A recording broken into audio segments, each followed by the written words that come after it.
Hold on, let me put this down. Hey everyone, we're at Comic-Con today. I'm so excited. It's the first Comic-Con ever in Salt Lake City. And there's something really cool about Salt Lake Comic-Con. It's broken a record.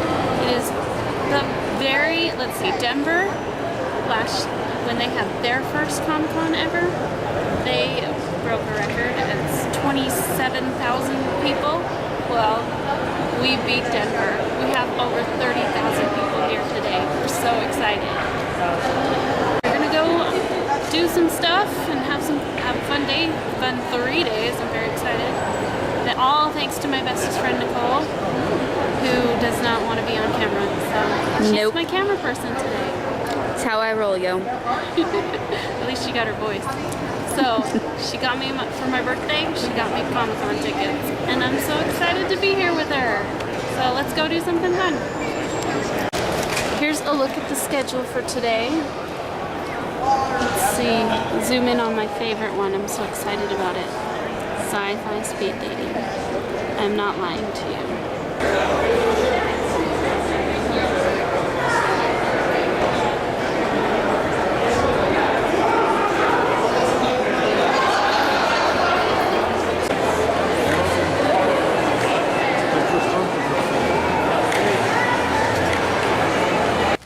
Backstage, there's a guy named Nicholas Brandon, you know, walking around. He's gonna come out in just a second. This is fantastic. You know, we have 30,000 people to 40,000 people expected every day of the con.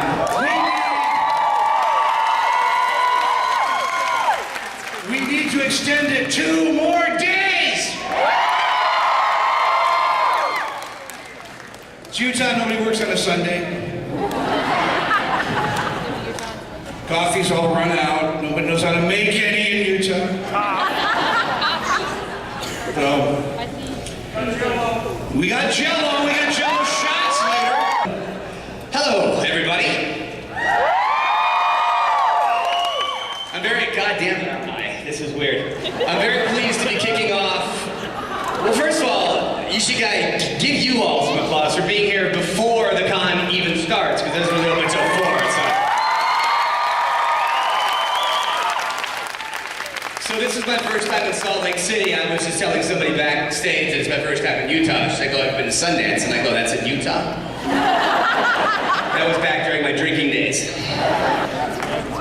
She is the one, she's such wonderful fun, such passion and grace. Warm in the night when I'm tight in her embrace, tight embrace. I'll never let her go. The love we've known can only grow. There's just one thing that, I'll never tell. Cause there's nothing to tell. Dun, dun, dun, dun, dun.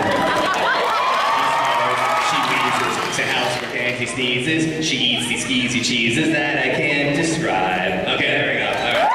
Hi, how are you? Hi.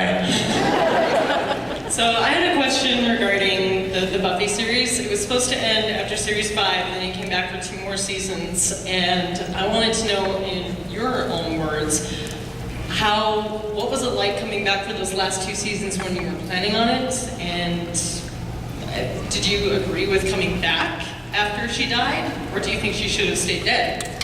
It wasn't supposed to end. That's after season 5. We just left. That's what I meant. Yeah, no, we just left the WB after season 5. I mean, it's one of those things that nobody had any faith in the show. So, like, we only signed a 5-year deal with the WB. And, you know, Fox was offered the show first, but they had a show called Kindred the Embrace with C. Thomas Howell. That was a vampire show, so they said no. And then UPN offered, like, $300 million.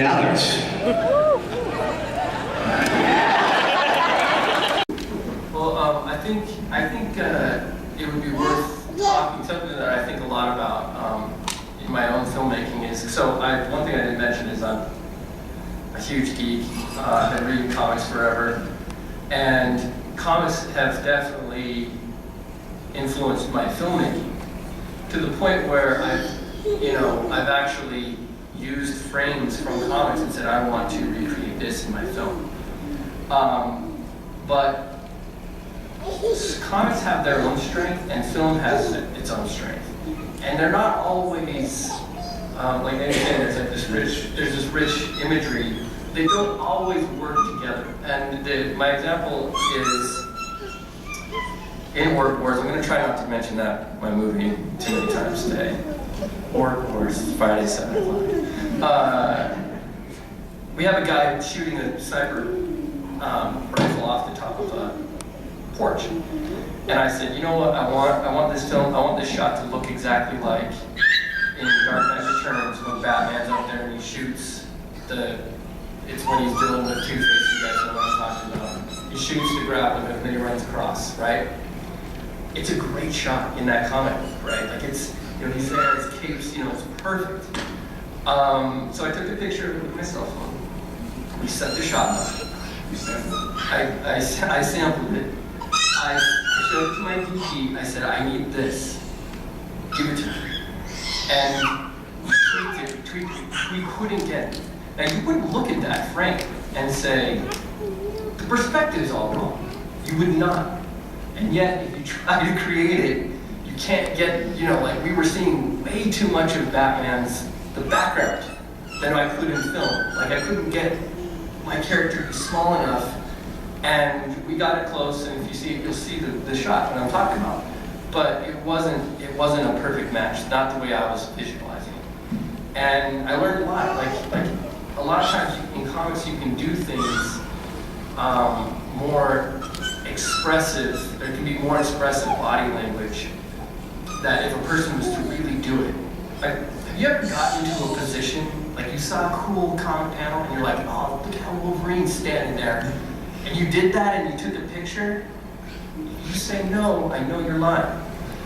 But it doesn't look right. You know what I'm saying? Like, to get your body the way that, like, you can do some really, really cool things. And I think that that's a strength for comics, is you can have these, like, super awesome, like, ninja leaps and stuff like that, and then, you do it on your trampoline and you're kind of like, I'm not a ninja.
Again, Jesus said, if your hand causes you to sin, cut it off.